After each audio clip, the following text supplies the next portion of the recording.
All right, we're live. Wayne, thank you so much for being on today, the founder and owner of Resonant Pixel.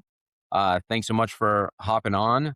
I'd love to really dive in right away and really just discuss and talk about, I think, a really interesting trajectory of how you got to where you are now and an interesting business model that you've built out that I think a lot of agencies can learn from. Something we were just talking about is that you inspired me to create something of my own that for a different product and service within the advertising marketing industry. But could you kind of walk us through how did you get to the point where you're at now? And I won't give away what you do now, but how you got to where you are now and what are you offering to your clients and how's that really transition things for you as an agency? Sure. Sure. Yeah. Well, first, thanks for having me. It's a pleasure. Well, I came up as a designer, art director, creative director, working at marketing agencies, doing lots of different types of campaigns, mostly digital stuff, startup stint, corporate stint. And when I founded the Resonant Pixel Company in 2020, actually 6 years ago, uh, it was take all comers. Can I even build something of a services company that focuses on creative deliverables of all kinds and take all comers and actually literally promise the wife, like, if it doesn't hit this number within this amount of time, dude's going to get his CV together. But we were tracking halfway through. I knew it was going to be fine. It turned out great. And lots of different types of creative deliverables on the first couple of years. And if you've ever created like an SOP for a process and then like tried to staff against it and get that delivered, and when you own the company, you're doing sort of, and it, small agency, you're like the initiator, the account service, the production team, if not even quality control and direction team, strategy, and the whole shebang. And it really quickly became overwhelming with different types of creative deliverables across the digital media spectrum. So as contracts would expire, if I didn't want to do that anymore, I would just like not offer it anymore and chip away at what I was offering until I really niched into web design, which is how I started in 1996, literally 30 years ago. So what happened was then we're doing all kinds of websites, and the same thing happened with that had happened with the broader digital media, where it was, okay, all these different platforms, all these different tech stacks, hiring, maintaining quality, really delivering on all of that consistently, and managing proposals, invoices, late payments, and the absolute madness that can be at times. I was like, okay, no more of this platform, no more of that platform, until we really just niched into one that I really enjoyed most of the conversations. And I liked the businesses that it's a great fit for. And that platform is Squarespace. Not that anyone has to be on Squarespace. You can do this with any platform. It's about knowing who you serve, knowing who is going to be the right fit for the problems that you solve, and whatever their positioning challenges when they're replatforming or redesigning or whatever. And that's really the way to think about it. What I had, in getting to your point, what I did was I really fatigued on the feast famine cycle of contracts and project work where, in the summer things slowed down, during the holidays things slowed down. If you hadn't, stashed some cash away, things got lean. I had had enough of the tough conversations with the wife where I'm like, yeah, this project's running over and this other one fell through and this other one didn't sign. So the next, 45 days, we're going to be playing a bit of a shell game to make it all happen. And that'll happen in the first couple of years of business. So I decided to productize the offer to say, okay, what's the lifetime value of these engagements, these clients, these relationships? And how can I divvy that up in a way that drives value for them, creates recurring revenue for me, and, I can build a business based on known numbers, future knowns instead of future unknowns. Because if you run a project-based business, even if you have clients under contract, if they haven't paid against that future contract, maybe your 180-day outlook looks pretty good, but normally when you do project work, especially if you're a small agency with just 1, 3 people, 5 people, then the 90-day outlook is tough to look at. The 180-day outlook is devastating to look at. It's not going to be good because without net new and bringing people in at the top of the funnel, it's going to be a tough road to hoe. Word of mouth is like staking your claim on luck. It's just not gonna it's not gonna be consistent enough. So the productization really helped create monthly recurring revenue and allowed me to have an understanding of how to serve these businesses and fit them in. And with that, no more proposals, no more estimates, no more contracts, no more, chasing down late fees. Like, they put their credit card in and we go. The process begins, and the process is locked in, set in stone. And that's ultimately what you're selling, is the process, more so than the outcome and the transformation. Because in the services game, that's often opaque or invisible. Like, it's not known because it's a creative exercise. So if you have something tangible to sell, you got a great process and you create recurring revenue and you continue to drive value, you can really build a business that has a lot of stability, consistency. Sorry, that was a lot. Absolutely. And no, that was amazing. I think a great breakdown and explanation. And I mean, there's so many nuggets of wisdom in there.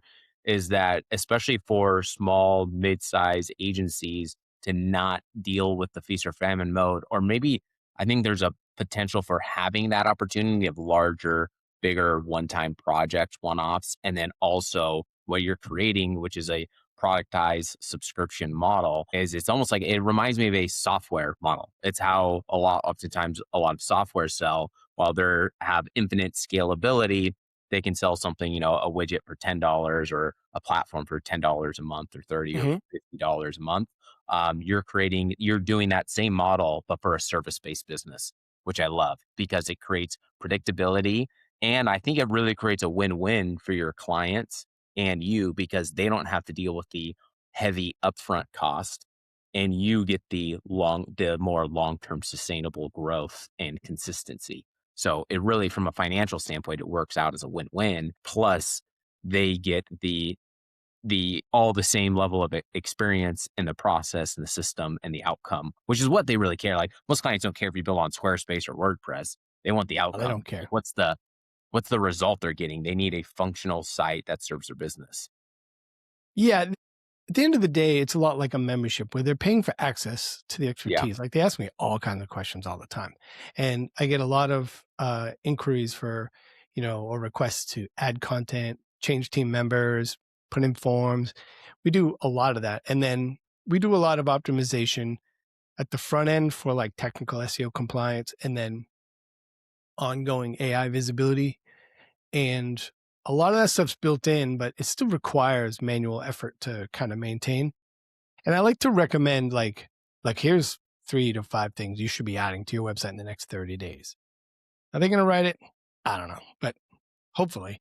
And I mean, if they want to find future success, adding net new content, recency is relevancy. So that's only going to help them. And, some people have time for it or the skill and others don't have either. So Yeah, absolutely. Yeah, I think that that flexibility is kind of one of the big advantages I think you have over others, where I think oftentimes clients in the agency environment, it's like they almost feel like nickel and dimed. It's like every single thing they have to yeah. pay for, right? Like every time I have a website update or I need to make a change or I need a form, businesses are constantly evolving. And with your type of model, they get the consistency to know that they have an expert team that they can go to, and they have Mhm. reliability and consistency there with that, and experts to go to regardless of where their business is at or what business needs they have for their website and their marketing.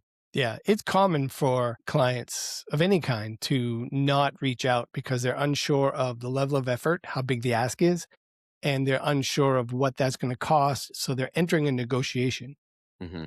of how much is this going to cost, how much time is it going to take, when will be done, and that takes at best a week. Oftentimes it takes longer, especially with a small team, and that is completely removed because all communication is asynchronous and all the updates are included.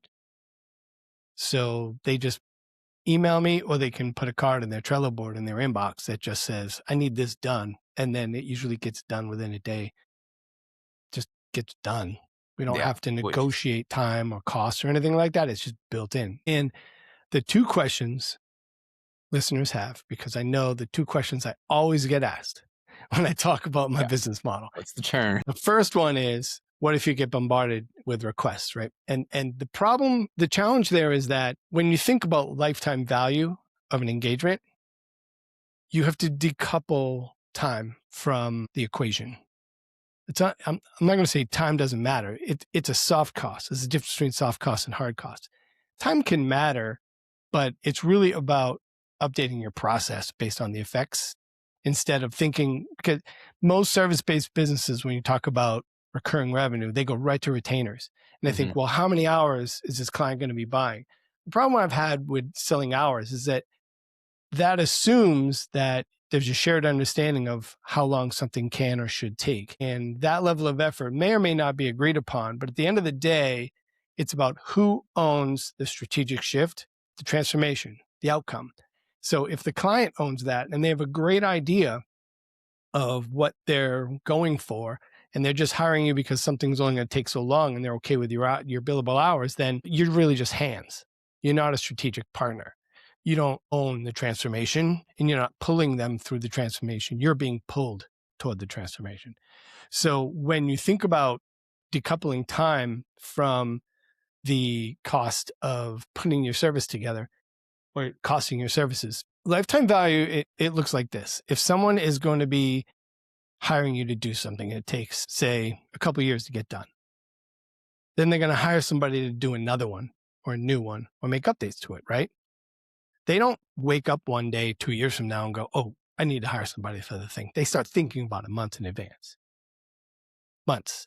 So if they buy a new website every 3 years, then they start looking around at 30 months to find help if you're not the one that's going to be helping them in the future. And before that, they know they got to get their ducks in a row. What do we got to talk to my team about sitemap?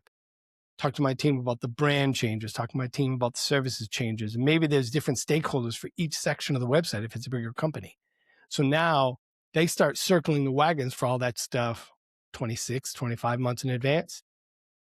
So you're really only 2 years out if it's a 36-month life cycle of that project. And the same could be said for longer term agreements like SEO or bigger paid search campaigns or marketing campaigns in social. So I thought, well, if they're going to buy a new website 3 years from now, I'd like to sell them that website. I'd like to sell them one after that. Right. So if I sold them 3 websites over the course of 9 years, what would I have charged them for that? What would that have cost them?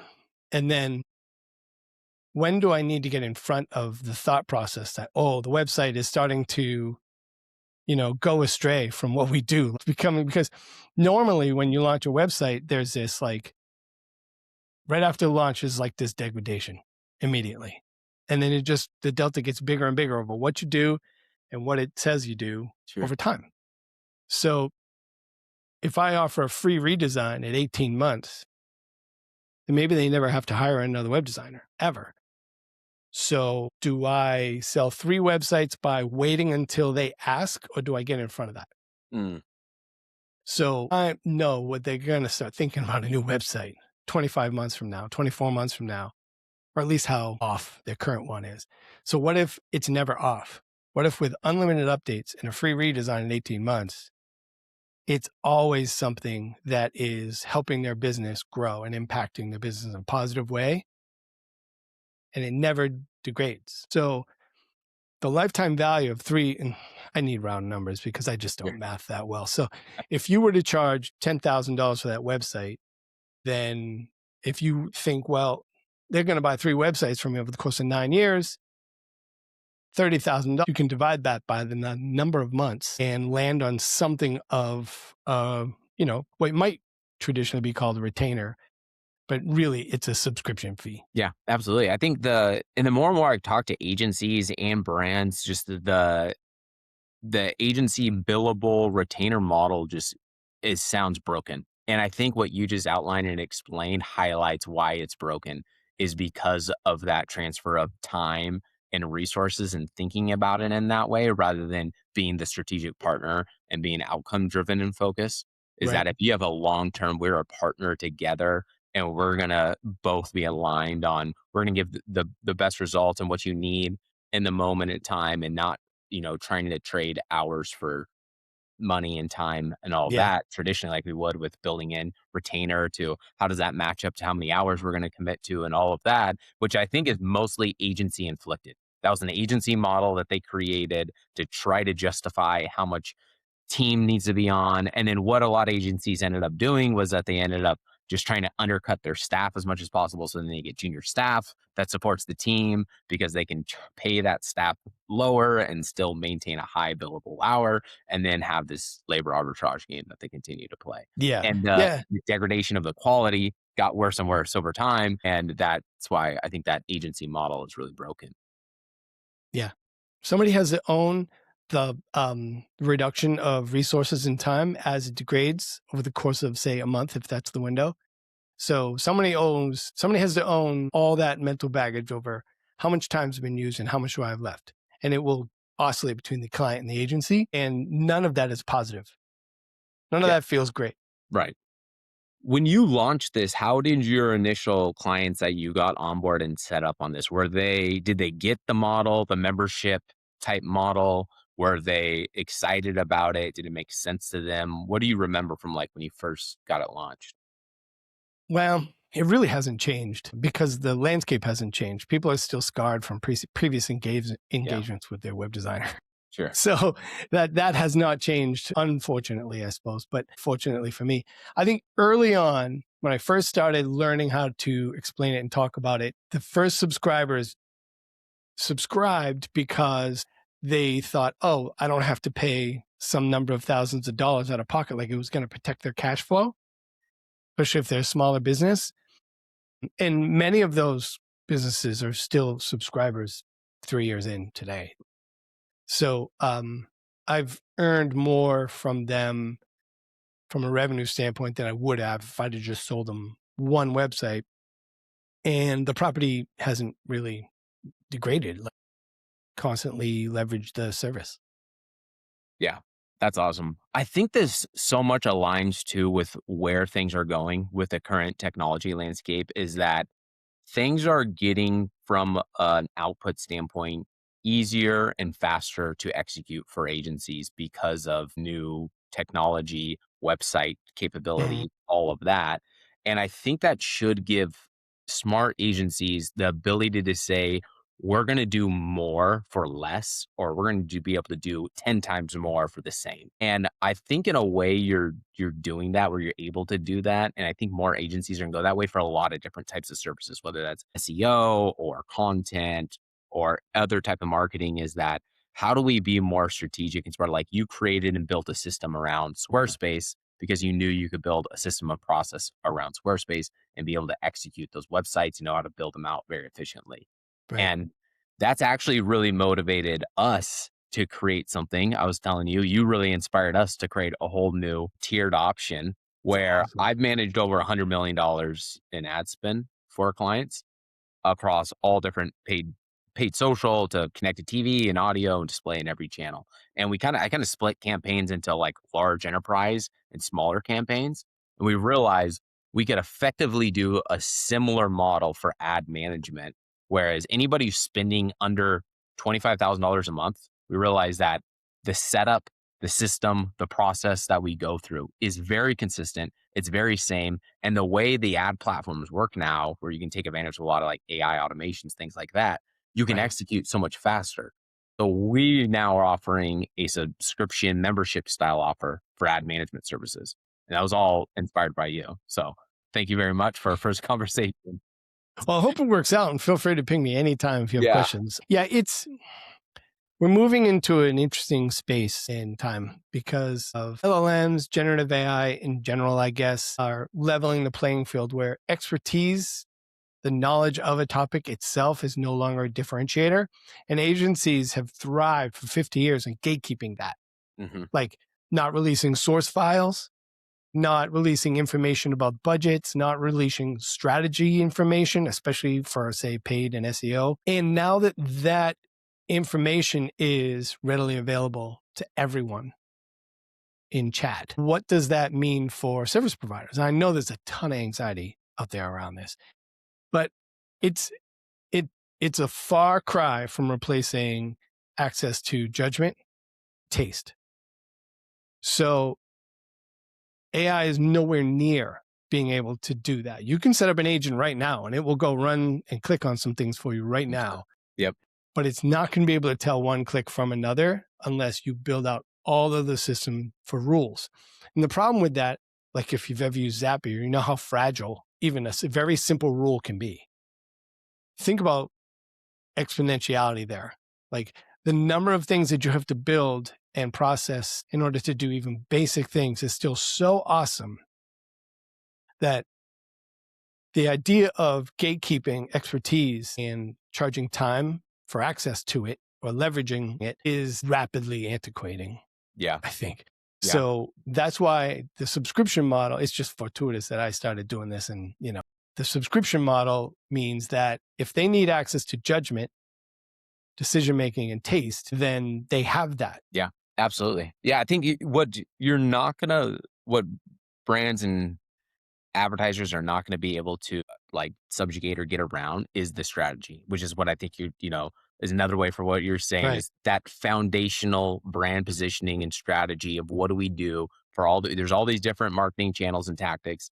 And yes, you could learn everything from chat or figuring out how to do something, but there's a lot difference between reading it and actually doing it and really having the deeper understanding of all the pieces and all the intricacies of doing it. And from my experience is that brands still don't want to do it, even though they can learn to do it. And it's easier than ever to learn and figure out how to use meta ads, how to build a website, how to design things. You have all these different tools and AIs, now LLMs to create all this stuff. Somebody still has to do it and have the intricacies of the knowledge of where to go and how to go about it.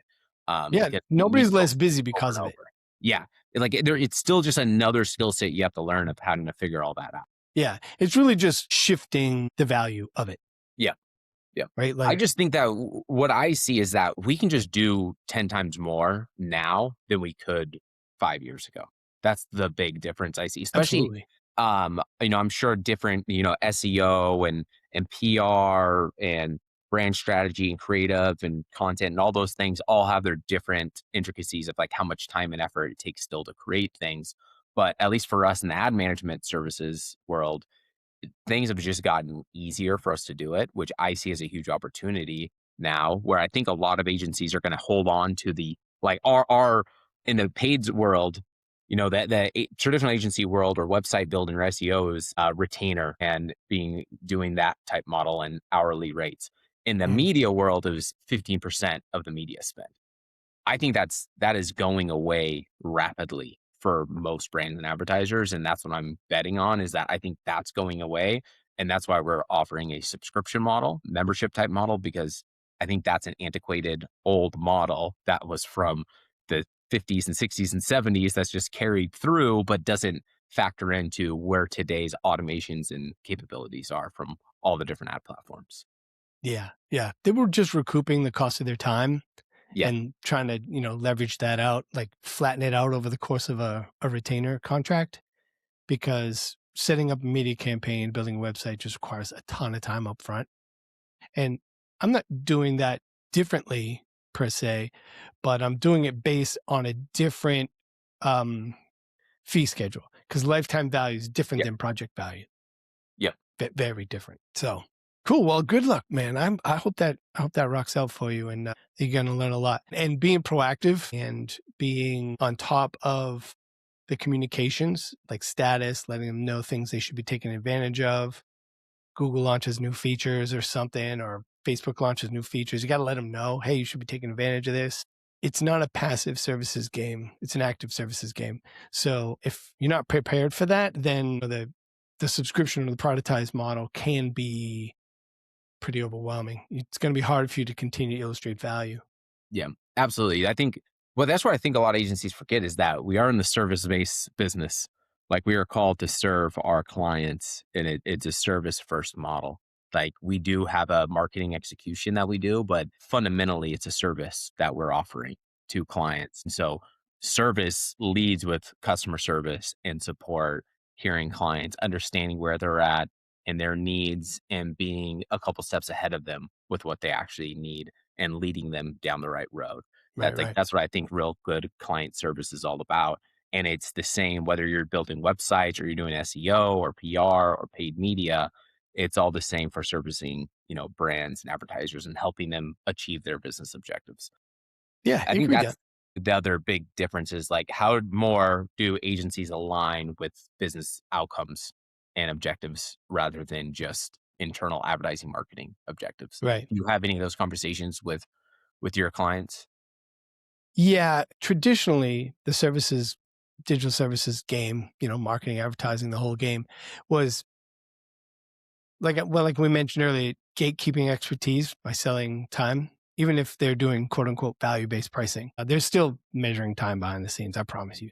Like how you align your client's business outcomes or objectives with like what you're doing from a website standpoint, build, Yeah, etc. well, understanding their business helps a lot. The real challenge that they're going to face is their own time.